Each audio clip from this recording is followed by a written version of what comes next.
Right. Good afternoon, everyone. My name is Andrei Faraon. I'm a professor in applied physics. And I have the pleasure to introduce the speaker today for the physics colloquium. His name is Ronald Hanson for the Delft Institute of Technology, or TU Delft. Ron got his PhD also from TU Delft in 2005. And then he moved to a postdoc in Santa Barbara with David Absalom, and that's how I got to know of his work on nitrogen vacancy centers in Diamond. And then he very successfully continued this direction of research as a professor at TU Delft. And he leads one of the leading labs in the world on quantum networks.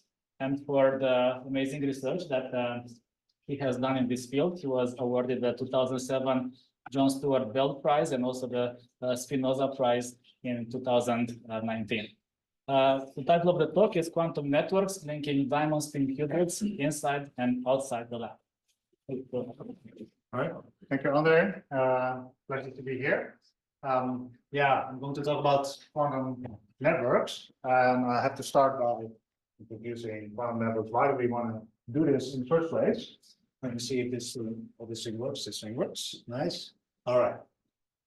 So the grand vision that people in this field have, including myself, is that someday we'll have a quantum internet, which is a network that allows us to distribute quantum entangled states between any two points. Right. So it's really a network similar to the internet that we have today, but then with quantum capabilities. And I will show this picture, sort of trying to depict the global quantum internet, and then people say, "Okay, you're from Europe, probably." Like the quantum internet, the global quantum internet is only in Europe. That's because I'm from Europe, so please forgive me for that. There's several reasons or practical reasons why we might want to have something like this, and they are related to applications in security, privacy, using cloud services. There's some ideas on using entanglement to enhance sensor networks and so on.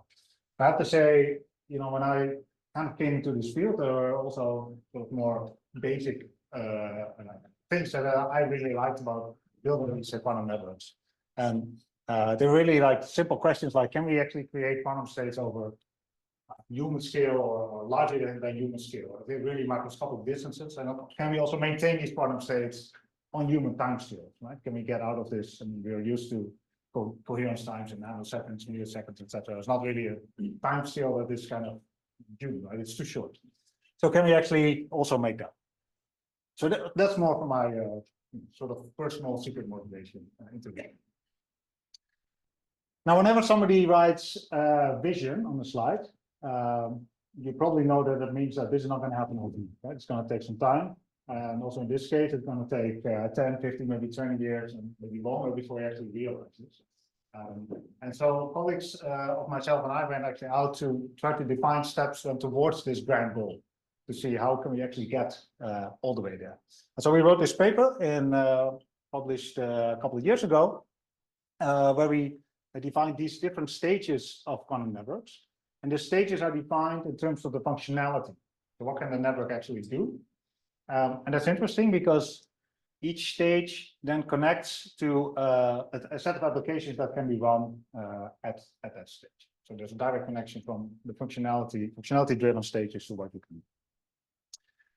And so where are we today? Arguably, at least outside the lab, semi-commercial, we're in the lowest stage, which we call the trusted repeater stage. Essentially, it's not a quantum network. It's more a network of point-to-point quantum links. You're actually able to do quantum key distribution point-to-point. And then if you want to make a network or go longer distances, you have to stitch these together. But you do that stitching by actually going from quantum to classical in between. So there's no real end-to-end quantum yet in these sort of networks. Now, another example here, the entanglement generation stage. The network is able to deliver entanglement end-to-end. And once you're able to do that, then things like devising random protocols come into reach. And there's a very nice review by Arthur Eckert and Renato Renner in Nature, where they really argue about what is sort of the ultimate limits dictation that you can go into, like how many assumptions can you actually drop in using certain devices. And there were some nice demonstrations in 2022, just 2 years ago, by Howard Langford and David Lucas, where they implemented device, really device-independent QKD type lab demos. Well, my talk will deal with this stage that we call the quantum memory stage. So at this stage, the network is able to distribute entanglement end to end, but also to store that entanglement and to do processing of the entanglement. So you can basically think of the network being nodes that consist of small quantum processors interlinked over distance. So that's the focus of today's talk. I should say that we're talking about these networks here in the context of communication. So really what you can do if you scale this to distance, but actually we're also looking at these networks as a possible other way to scale quantum computers. And the reason why networks are interesting in that sense is that you can think of them as the ultimate way of doing things in a modular way, right? So if you basically to make it a little bit more concrete, this is a picture from a collaboration that we have with Fujitsu, really exploring whether this idea could work for diamond spin qubits. You will have little modules that really have a handful of qubits, where you have sort of data qubits and one communication qubit that can link, like optically link to another set. And these links could be dynamic, actually. That could, these links could be rerouted. You can imagine, and if these small modules are only a handful of qubits, and you have optical interconnects, then you avoid some of the scaling challenges that the monolithic approaches to quantum computing. So that's kind of the idea behind investigating this type of approach. But really, this is really at a research stage, I should say. So don't expect a quantum computer from this project yet in the next 2 years. All right. So if that's going to the outline of this talk, I have basically 2 big topics and one small one. So I want to introduce kind of the techniques and the concepts that we're using in this quantum internet research. And I do that on the path towards realizing this multi-node network in the lab. I will say a little bit about how we use that network now. And then in the second part of the talk, I will tell you about some very recent experiments that we did, where we tried to take this outside the lab and create what we call a metropolitan scale link. A metropolitan scale in Dutch terms. So it's not like thousands of them. But actually there's this little network that we built goes formerly to 3 different cities in the Netherlands. So it's kind of a 3 city spanning concept. And then finally, I will say some words about how we actually want to scale towards really large networks. All right. So the workhorse of my group, at least up to quite recently, we really did almost everything with MV centers in time. And this is a color center. It's a color center that you get when you replace the carbon atom with the nitrogen atom, and there's a vacancy next to it. For the purpose of this talk, you can just think of that there's an ion there inside the diamond lattice. And this ion has these atomic style levels. It has a spin 1 ground state. It has a 0 field splitting. And then if you apply magnetic field, you can also split the plus or minus 1 spin levels. And it has optical transitions in the visible. This is 637 nanometer. And these optical transitions are spin selective. And so what we can do, right, we find these MV centers, and we've been working with the same types of devices actually for quite some time. These are devices from about 10 years old or so. We make these sort of half domes, these solid immersion lenses, and actually they're right on top of an MV center. So there's an MV center right in the middle here. There's an anti-reflection coating on this device. There's some circuitry to do DC stark shifting and applying microwave pulses. Basically, if you look at such a device in a microscope, you see kind of here sort of the edge or the rim of this little dome, and right in the middle you see the single photons that are being spit out by the MV. Okay, so we control them using magnetic resonance. So we apply short microwave pulses.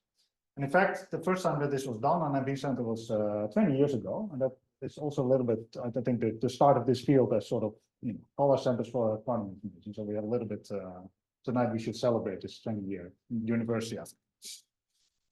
So yeah, I mean, you can apply these gates quite fast, tens of nanoseconds. I should say that work by my colleague Tim Tamino very recently, and they'll kind of push to see how good can you actually make gate fidelities out of that, and they achieve 3 nines, sometimes 4 nines on the single qubit fidelities on this system. So they're actually quite good qubits, at least in terms of single qubit fidelities. Now we can read out the states using spin-dependent fluorescence. So we basically turn the laser on, spin selectively, and if we're then in one of the qubit states, you get on average a lot of photons, in this case 8.5. And if you're in the other state, you basically get nothing. And so you just look, did I get a photon or not? And it tells you, was this state or was that state? And you can tell the state then of the spin in the signature. Okay. Now, a little bit about the coherence of this system. So the main decoherence that the spin fields are actually nuclear spins in the surrounding. So there's a nuclear spin bath, carbon-13 spins. It's about 1% in natural abundance. But that noise coming from the nuclear spins is has a very slow dynamic. So actually, if you apply refocusing pulses to your electronic spin, you can decouple from that noise. And the shorter the time between pulses, the higher the frequencies that you can decouple from. And you can see that if you increase these number of pulses, your coherence time actually increases, in this case up to 10 milliseconds. This is data from about 10 years ago, and about that time we also found a surprise. So we were looking at kind of this, this data looks nice, it follows this clear decay. But if you start to zoom in on these curves, you see something very different. And I show you here 3 examples of 3 different MVCs. So what you see here in the signal is basically the same type of measurements as here. And so this overall envelope here, this is the overall decay of the coherence of the electron spin. But then you see on top of that, there are these periodic dips. All right, so the periodic dips where it goes to 0. So 0 basically means here it's in a fully mixed state. But on top of that, you see these sharp spikes where actually it goes negative. And negative means that the electron spin is still coherent, but it actually got a phase flip. So somehow you started along, say, plus X, you run this experiment, and it's along minus. And what you can see is that these dips, these sharp dips, they are different. So this is one MV, there's another one, there's a third one. They are different positions as a function of the interpulse delay.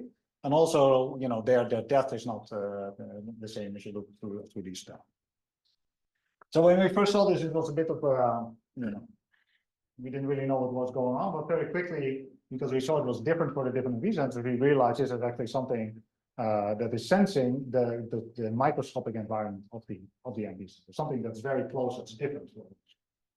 And what it is actually the presence of the individual nuclear spins that are randomly positioned around each MV center that give this specific pattern of very sharp dips at very specific interpulse delays.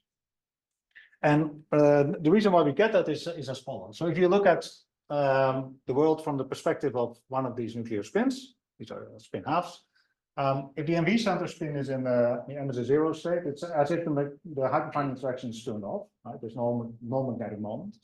And the nuclear spin will precess around the external magnetic field. But if the electron spin is in +1 or -1, the hyperfine interaction is turned on. And in general, the vector of that interaction is not aligned with the external magnetic field. So what happens is that the precession axis of the nuclear spin changes, both in magnitude and in orientation.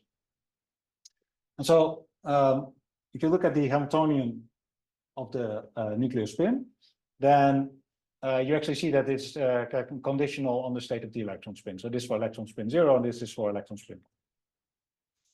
And now you probably know if you can do rotations around 2 axes, and you can control how long you do that along these 2 axes, you can actually generate any evolution on the spin. And so what we found out is that by doing clever choosing the time between these pulses, and so basically making these nuclear spins dance because we're changing the precession axis at a certain frequency, you can actually make them do anything that we want. And so, for example, you can make conditional gates where the nuclear spin rotates along the x-axis, but the sense of rotation is dependent on the electronic spin. You can also make unconditional rotations, and the only thing you change is actually the time here between these processes. Now, what's important to note is that these type of gates are very selective, and that is because this hyperfine interaction is very selective to the positions of these nuclear spins, right? So you can imagine that this factor, this hyperfine factor, of course, changes if this nuclear spin would be here or would be farther away here. So actually, you have a number of nuclear spin qubits that you can individually address, typically 5 to 10 or so around each MB center that you can use and sort of in quantum information context as a local qubit register to actually store and process quantum information. Okay. Now, this is about sort of the local module. Then we want to entangle these electron spins over large distance. And of course, there's no direct interaction if they are separated by meters or even larger. So we need to find another way. And in order to do that, I first want to introduce this person. I wonder actually who of you knows who this is.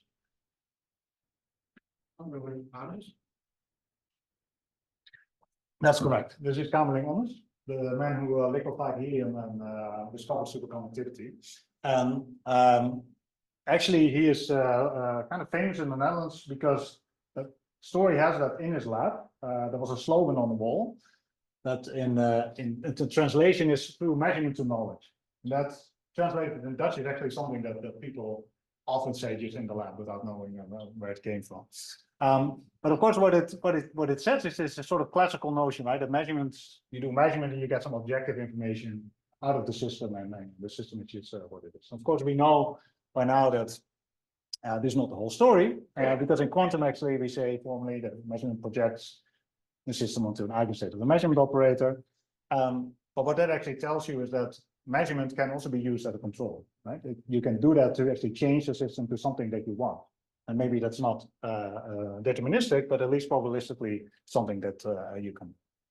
And what's also important is that the range of measurements that you can ask chemically is richer than classically.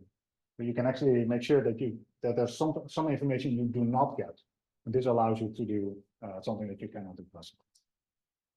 And so, very long story, but this is actually what we use to entangle remote electron spins. We use measurements, and we measure actually the remote spins, like we do joint measurements on them, and we do that by using photons as mediators of the measurement. And so there's a very simple cartoon that actually tells the whole story. So we have these two spins. We excite them with laser pulses that stimulate them to emit a photon that is entangled with the spin state, as depicted by a line, as you know. And then these photons overlap on a semi-transparent mirror, so beam splitter, and then we look for photon detections after the beam splitter. And depending on what happens after them, but in this case, if both detectors fire, actually the two electrons are projected to a maximally entangled. Now, there are two things to note about the scheme. First of all, the scheme works because the detectors cannot tell, they cannot discriminate where the photons came from. Right, so if this detector fires, it should be impossible to know that whether the photon came from this side or from that side. So you have to make sure that the photons are indistinguishable in all sensors that the detector could see. The second thing is that there is a heralding procedure here. So actually, I have here two photons that actually have to go here and they have to be detected. In practical experiments, most of these photons, most of the times these photons get lost. The probability that this works is actually very low. But that's fine, because it's the success is actually heralded by the photon detections, right? So if both detectors fire, you know that the photons made it to the detector, and then you also know that you are in that entangled state. And it's a quite crucial step because it allows you to actually get very high fidelity entangled states. Although the success probability of the protocol is super low, right? It can be 1 in 1,000 or 1 in a million or even. And of course, if you think about doing things of long distance, it will always be probabilistic, and this is an essential idea. Okay, so we started doing these experiments about 10 years ago. This is the first in the lab over a couple of meters between two fridges. And then a couple of years later, we did this across the campus in the context of actually closing the locality loophole in the bell test. So we had closed the locality loophole and the detection loophole in this experiment. So in this case, they were about a bit more than 1 kilometer apart using that same scheme. Okay, but the question was, how do we get to a network? And to kind of understand what is needed to get to a network, I want to introduce a metric that's called the quantum link efficiency.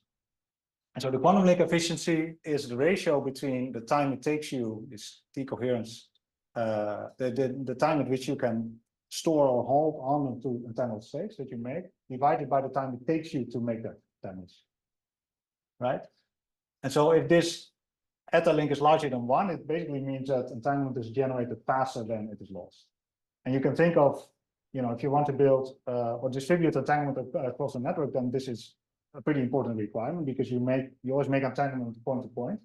And if you want to spread that entanglement, right, so you make entanglement between 2 points, if you want to spread it to the next point, and you finally make that the first entanglement is already gone, you actually never get anywhere. So this is kind of a hard requirement that you actually make this. Now, 10 years ago, we were kind of here. So entanglement generation took sort of a minute time scale, pretty inefficient, and coherence times, the plot I just showed you were sort of 10 milliseconds, which for quantum systems is actually quite good. It's good coherence time, but you see that there's a gap here of several orders of magnitude. So this is not good. And so what we did in the years after that is mainly 2 things. So on the entanglement generation side, we actually changed entanglement protocol. And the protocol that I try to explain in this animation, right, where both of these spins emit 1 photon, and go to detect, and you have to detect 2 photons. So we call these 2 photon schemes, and they're based on 2 photon quantum interference or the Holman-Mandel effect. And it basically means that in order for this to work, you have to make sure that the wave packets overlap at the beam split.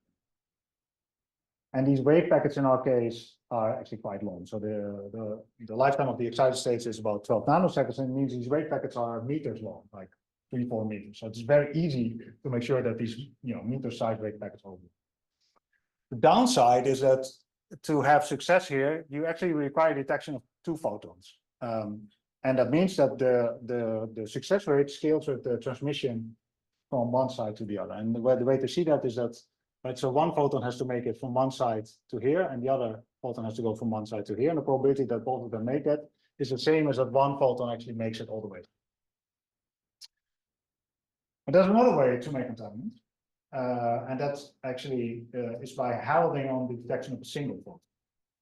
So in that case, you are using single photon interference. And basically what you use is the fact that, say, if this detector detects a photon, it cannot distinguish between the case where the photon came from the left and was reflected off the beam splitter, or the photon came from the right and was transmitted. In this case, though, you become sensitive to optical phase. And sensitive to optical phase means that, right, the stability now has to be on the order of the wavelength. So you go from sort of meter scale stability to 10 nanometers or so. So this is tricky, but you get something back from it. What you get back is that now the success probability, right, this success rate goes with the square root of the transmission, because in the end, right, you project onto a superposition of this state and this state.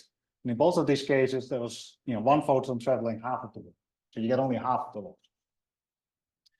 And you have to imagine that the transmission in these typical experiments is very low, right? So it's maybe 1 in 1,000 or even worse. So actually doing, taking a square roots of very large numbers, can be very helpful. Okay, another thing that we did is to push the coherence time. And for that is a really work by my colleague at Tim Taminiau, really trying to understand as well as, looking at pulsars and sort of technical side, but also understanding more of the microscopic nature of these nuclear spin interactions. And here you see an example where, they applied up to 10,000 pulses, and the coherence time here actually exceeds 1 second. So now we're really in the business and very strong coherence. And if you do this on these nuclear spins, it's actually even better. So here's an example from 2019 using 250 decoupling pulses. You get a coherence time that's more than 10 seconds. And 10 seconds, I mean, it's quite an amazing time, right? So you can make, run these nuclear spin control gates. You can even, on these nuclear spins, you can also make entangled states of these nuclear spins. You make them, you can even walk out of the lab a little bit and walk back in, and the entanglement is still. It's really quite amazing that you can get to these type of time scales. So with these advances, actually, we made these two curves cross in 2018. So from here to here is actually going from 2-photon to single-photon protocol. And this is just steady increase of the coherence time. So now you see actually the link efficiency is here above 1. It's about order 10 or so. And that means that at that point, we're actually ready to think about making them. Okay. So we did one kind of interesting experiment. So once we achieved this, we did an experiment where we said, okay, we actually want to show that we can deterministically deliver entangled states. So we kind of set a clock, and we said that every time the clock ticks, our system has to deliver an entangled state to the users. And this is then, so it kind of becomes a deterministic delivery of entanglement at a certain clock speed. And of course, what you use then is the fact that although this entanglement generation is probabilistic, once so you don't know when it actually succeeds, but if it succeeds, you have so much storage time that you can actually make it all the way until the end that you are certain that you actually made entanglement at all. All right. So from there, for me, it's one click to 2021 to make a multi-node network. And there's one person here in the room that would say, well, that's not one click. But it's actually my PhD work. That's Sophie Hermans over there, so a postdoc with Andrei Faraon, one of the people that actually built this network. So there's a lot to say about that, but I won't have time today to do that. I will just say, that at that point we were able to make 3 of these nodes, Alice, Bob, and Charlie, of course, but 2 of them also have a memory qubit. And they were actually connected in a line configuration. So Alice is connected to Bob and can make entanglement with Bob directly. Bob is connected to Charlie and can make directly entanglement with Charlie. So if you have a network, then you can do different things than you can do on a single link. So for example, what we did is to make a GSC state between these 3 nodes. And GSC states have been made before over sort of distances, but always in a probabilistic manner, meaning that they could show, by doing measurements, for example, on photons, photonic states are very distributed, measuring them that, sort of post-mortem, you could say, okay, there was actually entanglement there, but not in a way that you could say, okay, now there is entanglement and I can use it for something else. And in these cases, because of these coherence times and the way these things work, you can actually herald the entangled state. So there's a flag signal going up that says, now you have the entangled state, and you can use it to do something else in networking. A year later, we did experiment that's up to now the most complex experiment that we did in our lab, which was teleportation from Charlie to Alice. And why is that difficult? It's difficult actually because Alice and Charlie do not have a direct connection. So actually, we had to establish an entangled state between them by a bond. So there's a full entanglement swapping protocol to get the entanglement out to Alice and Charlie and then do the teleportation. Now, for those of you who can read circuit diagrams, right, you can actually see that this experiment has, I would say, all of the elements already in it that you would need in a future network. So there's entanglement generation between the nodes. Of course, there's a lot of single and 2 qubit gates going on. But also we have, for example, measurements on one node, where the measurement outcome has to be fed forward to another node to do a conditional quantum gate over them. Okay. So what are we doing now with this network?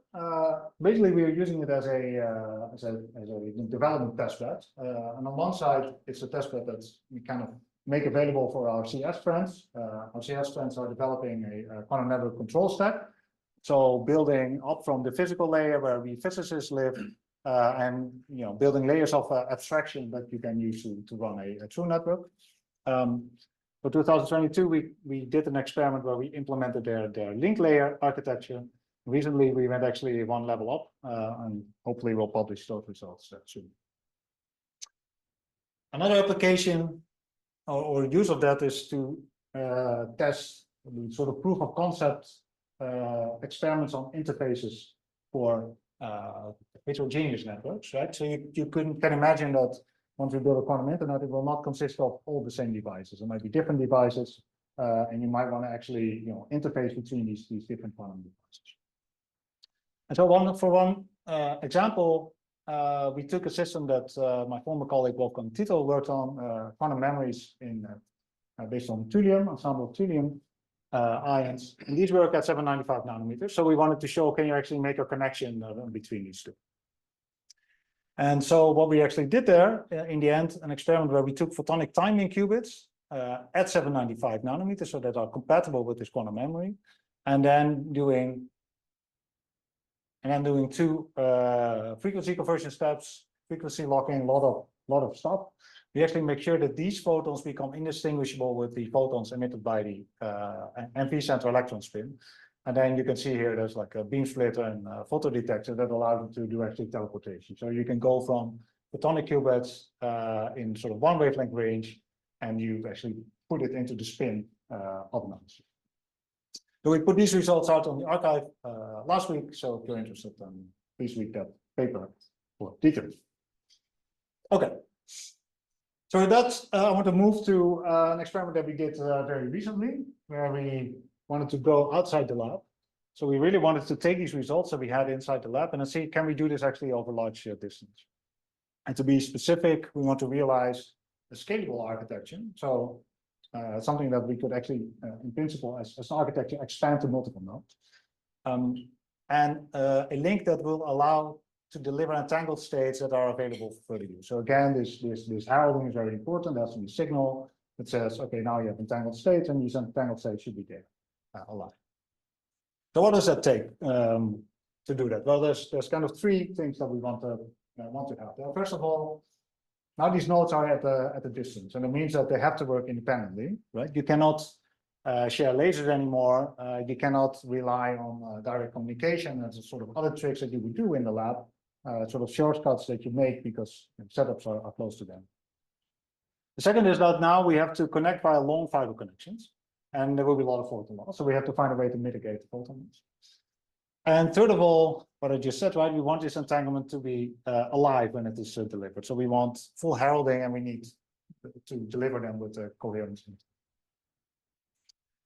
And actually, we are not the only group working on this. There's actually many groups working towards these type of goals. And there's been quite some exciting progress towards these challenges. And I'll just highlight two recent experiments. This is an experiment by the group of Harold Blindfurter in Munich, where they have two rubidium atoms. They're separated by 400 meters. And they actually do overcome photon loss in this experiment, and they can herald entangled states, so herald with coherence. But in their case, the nodes are actually not fully independent. So they actually make use of sending laser light directly over short distance, and they make use of the short communication time to get the repetition rate up. And then there was another experiment in the Boston area with silicon vacancy centers that they entangled over. Actually, the SIV centers are next door to each other, but they entangle them via about 30 kilometers or so of a deployed fiber, so it's kind of a loop going back and forth. And in this case, also they managed to overcome photon loss, but the nodes actually also shared equipment, and there was no heralding within coherence in this experiment. Okay, so here's what we wanted to do. So this is a map of a nice part of the Netherlands. This is the Netherlands.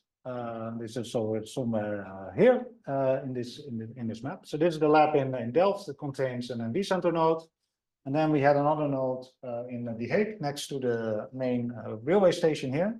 That's owned by KPN. It's a Dutch telecom provider, and KPN also let us use optical fiber. So we have a fiber bundle that actually goes this purple route. And this is an interesting thing when you use deployed fiber, it never goes in a straight line. And you'd say, why don't you give me a fiber that goes from here to here in a straight line? But this is how they apparently put it in the ground. And this is really how they use this fiber. So although the direct distance between these nodes is 10 kilometers, you have like 10 kilometers to this midpoint station and another 15 kilometers here to that. Okay, so how do we deal with these three challenges? So first of all, we want to have independent nodes, and that is an easy one because actually there was a boundary condition by design. So we knew we're going to be far apart. There's not going to be any sharing of equipment, etc. We just have to work at a distance. Second item, to overcome photon loss, we did two things. So we started doing quantum frequency conversion, which actually is really needed because the MV center photons are in 637 nanometer. You try to push these through an optical fiber, then yeah, but you can basically get up to a kilometer, and this is what we did in 2015, and you cannot get to 2 kilometers. There's really no signal. So what we do here is do a quantum frequency conversion by a difference frequency generation. So for those who are not familiar with this, you take a nonlinear crystal. This is periodically called lithium niobate. You put your single signal photon in 637 nanometer, and we pump it very hard with 1064. That makes it a very efficient process, changing the 637 nanometer to 1580. And we already showed in these papers that this works at the single photon level, but also that if that photon is entangled with the spin state, that entanglement is then transferred to the photon at the other wavelength. So it actually, the full quantum properties are transferred from this photon onto that photon. And 2 years ago, we did an experiment where we had two of these converters. So two MV centers, we made them spit out photons. We converted these photons into the telecom band, and then we looked at the interference between these two photons, so the homomonal interference. And then you can see here in the sort of central bin, you get the orange line is sort of the coincidences that you would expect that would be fully distinguishable, and then this is sort of what we get. So we get a clear visibility here, and from that, there's some noise sources that we knew, but we could actually deduce that the indistinguishability was 90% for these photons coming into them. Now, there's another thing here that is quite important. And that is that the pump lasers actually allow you to compensate any detuning you have between your MV centers. And this is relevant for all solid state emitters. You always a local strain, something in the environment that makes the, that if you have two of these devices, they're never really exactly on resonance. And so you can try to tune that away, or there's some other tricks if they're not too far away with timing, etc. That Andrei's group has recently shown in some beautiful experiments. But if you go the distance, you can actually, because this is a different frequency generation, there's energy conservation. So if my red photon is a bit lower energy, I can actually compensate with that by changing the 1064 nanometer. All right. Then the single photon protocol, as I said, now we need stability of the optical phase. And to get that, we actually built this monster. And I'm not going to explain the monster here, so don't worry about that.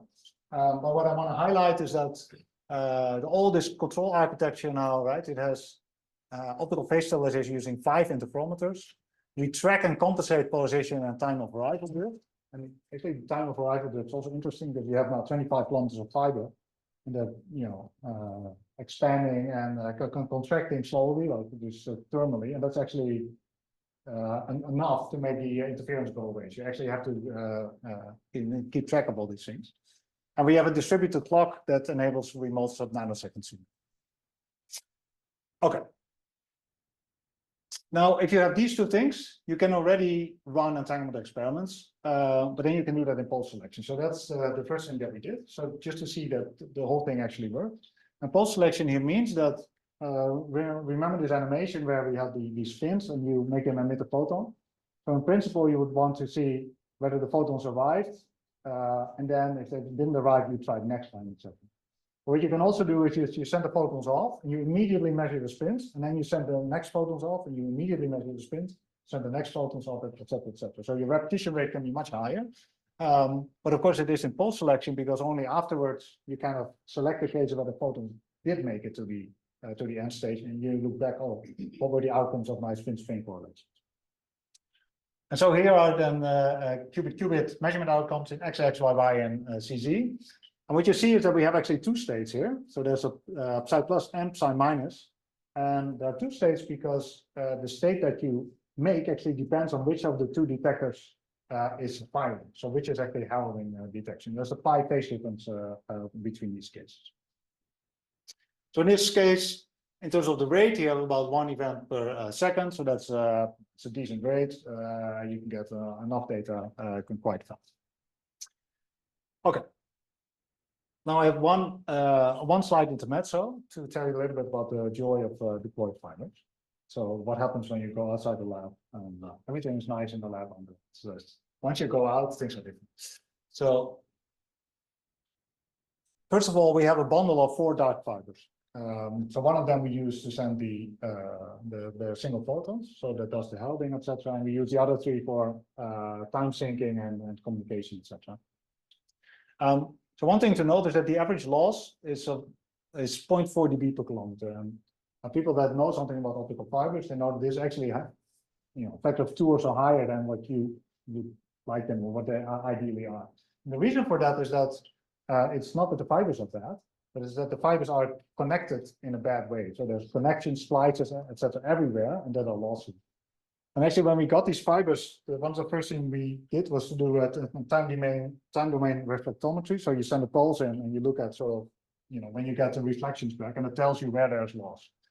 And so, we saw all these losses, and we went to KPN. We said, there's something wrong with your fibers. There's loss here, there's loss here, there's loss there. And then they were like, yeah, and what's the problem? And we said, yeah, that's 1 dB, and said yes. And so we learned that these people don't care at all about loss. It's not. They don't care. But for us, it matters. And that's the reason why these numbers are big. But something else that happened was a bit more interesting. So this is, what you see here is sort of the tracking of the round trip time from one node to the midpoint. So we constantly track the round trip time because we just want to monitor basically the length of the fibers. And so it's tracked here, and then at midnight it stops. So there's no signal anymore. And then 45 minutes later, it reappears. And you cannot see that on this scale because this is sort of 100 microseconds scale. But actually, the round trip time was 142 nanoseconds short. And you thought, okay, what happened? Like, did the Earth contract during its 45 minutes? Probably not. Something happened. And so it turned out that KPN was actually rerouting fibers. So, they were taking them off and then rerouting them. And, at one point we had rerouting where the difference was 2 microseconds. And that's it's more than 200 meters fibers that was just rerouted somewhere. Whenever you get deployed fibers, make sure that they tell you when they are rerouting these things. For them, again, it's nothing, but for an experiment, of course, for us, it makes a big difference. But the system was able to can calibrate that way again and then run. So finally, how do we herald with incoherence? So there's 2 things we have to do. We have to protect the qubits while they're waiting for the heralding signal to come back. And in fact, this travel time is about 0.15 milliseconds, 150 microseconds. As I showed you the decoupling curves before, it's actually quite trivial to do. There's enough coherence in the system to do that. But we also wanted to show that that this is really real-time heralding. And to do that, what we did is that we actually took the signal, not only that the photons arrived, but also which detector clicked. And then we did a phase flip on one of the qubits, conditional on which of the 2 the detectors was flipping. And what you then do is that instead of getting psi plus or psi minus, you always get the psi minus state. So in the end, in that experiment, what we then got out for the correlators, long x, x, y, y, z, z, you see these 2 bars, and these 2 bars are from the 2 different detectors, but you see that now the correlations are the same way because of this real-time feedback on which detector clicked. And then overall, we actually still get an entangled state, but you see that the heralding rate is now down by quite a bit, and that's really due to communication time, because you send off the phones, you really have to wait a long time before it gets back. So you get a hit effect of 20 or so in that time. Okay, so we were very happy when we got this, because now we have heralded entanglement over 10 kilometers. Architecture works, it's all very fine, and the manuscript will be on the archive. Actually, it will be submitted tonight, I heard, before this colloquium, so you can all read about these details. But another thing to note about this is that, of course, this is a rate that is not very nice if you want to scale up. It's really too low. That rate has to go up. But also the fidelity in this case, yes, it's entangled, but it's barely about 50%. But that's also not something that you can really build upon. So, and these things really have to do with the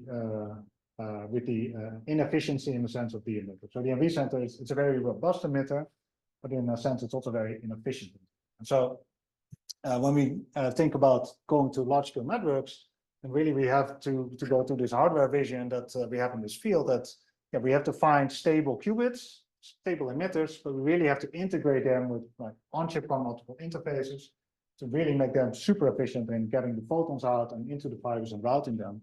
And then use photonic integration to actually scale this. And the scalability, right? So you can scale to small quantum computing units because in the end, in the network, you have to do error correction, distillation, and whatnot, etc.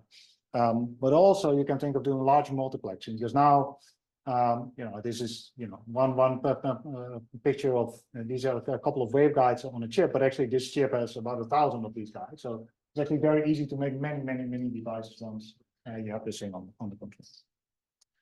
And so, where are we now? So my group is focusing now heavily on another color center in the diamond. It's called the tint vacancy center. It's a much more efficient emitter. So many of the things that we had, many of the challenges that we have with the MV center are overcome here.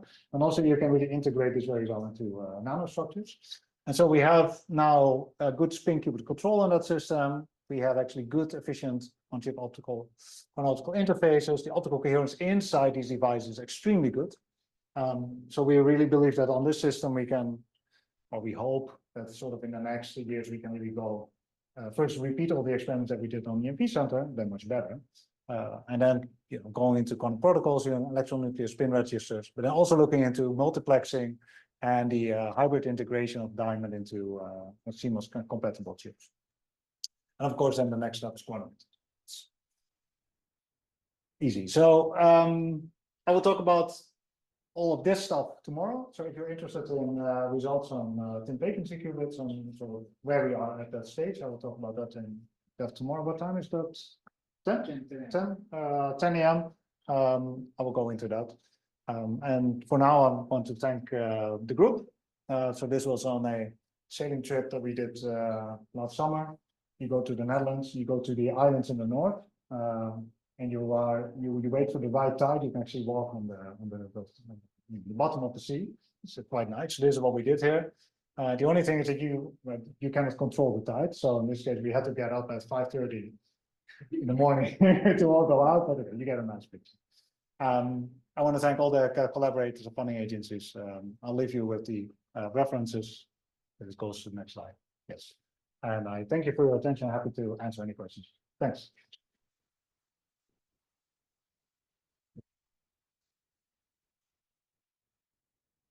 Time for a few questions.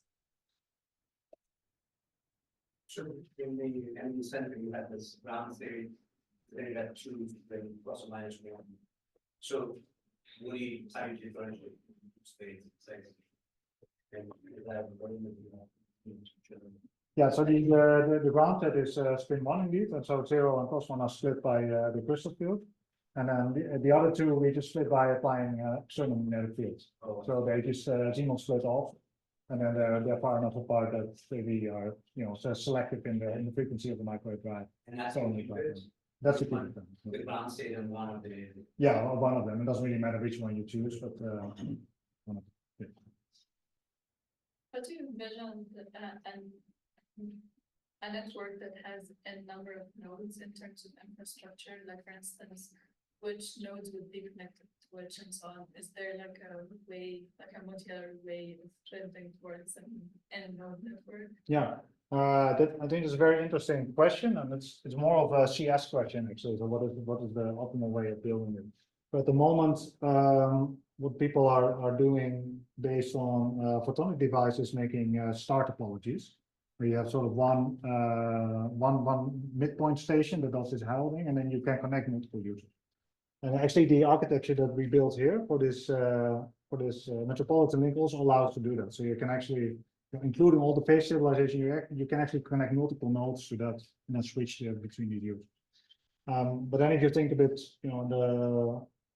like broader, right? The way it works now, the way we use networks is that we basically have backbones that we have very high traffic, and then from the backbone you go into sort of local area networks, etc. It could be that it also works like this.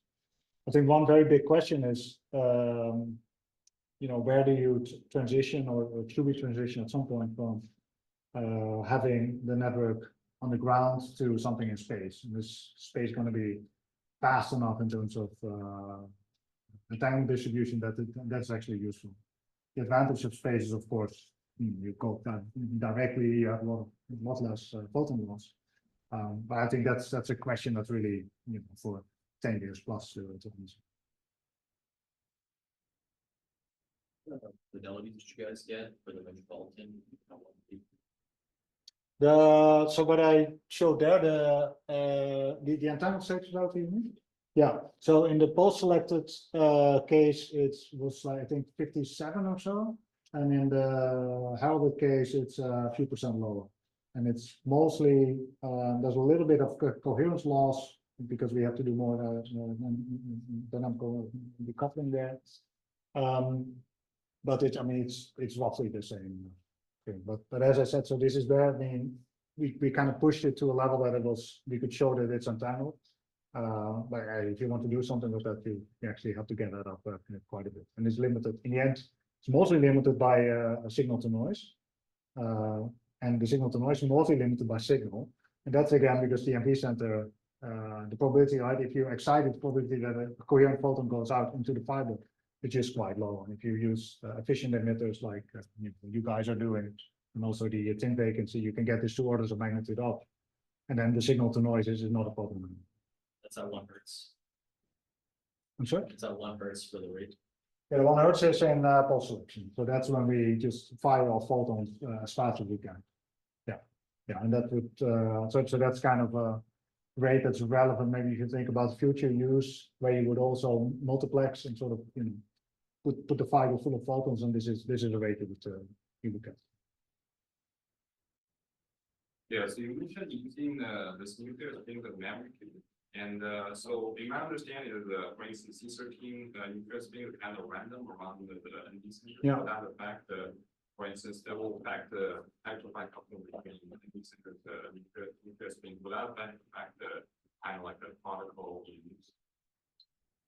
So I didn't get what the question is. So for instance, the way you drive this nuclear spin is for instance, the frequency will be different, affected by different.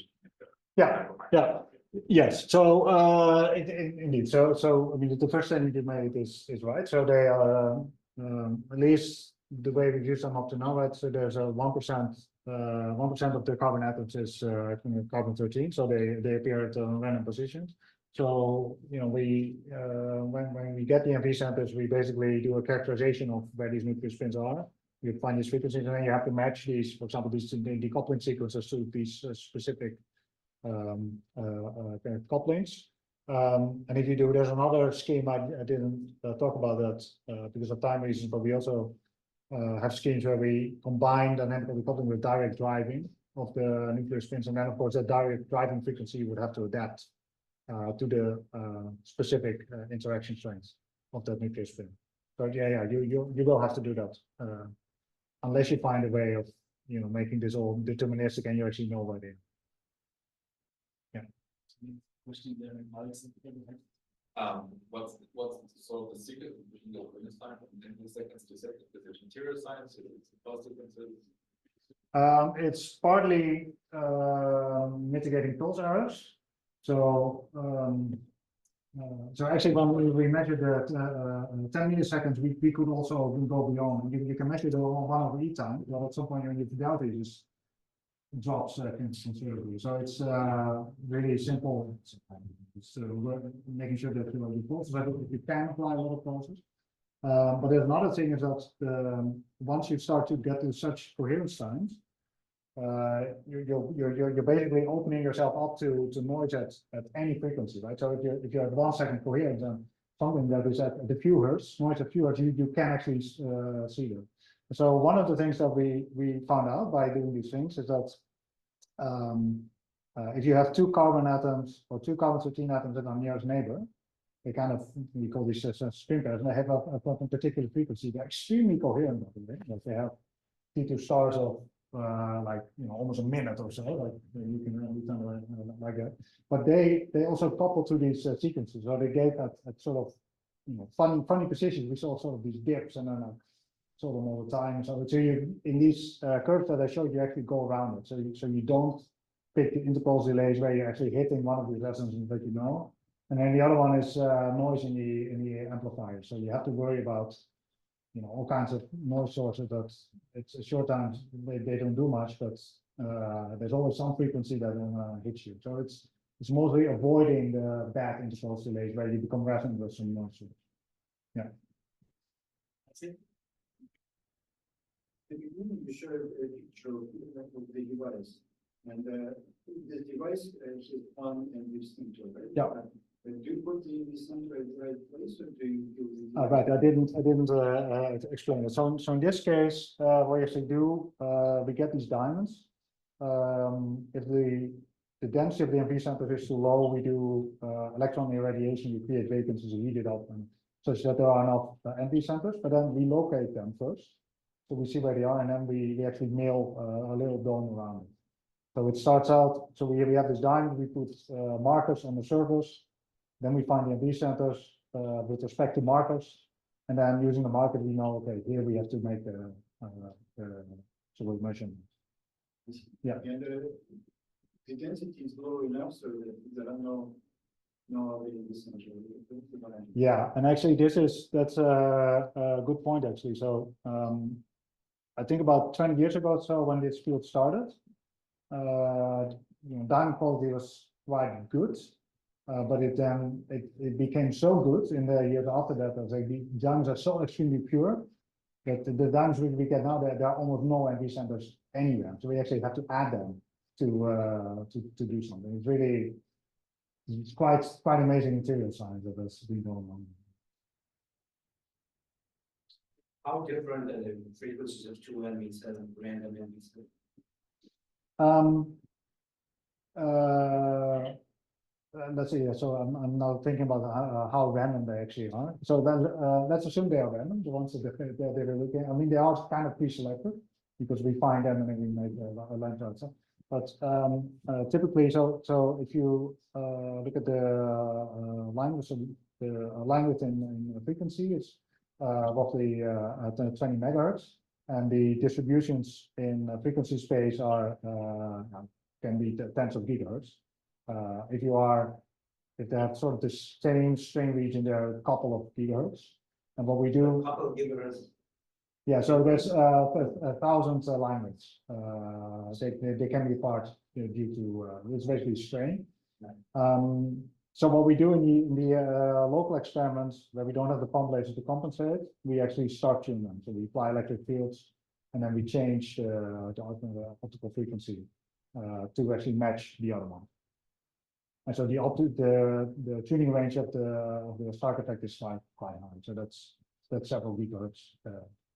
How can you make a qubit with an array of qubits out? That you will address single laser?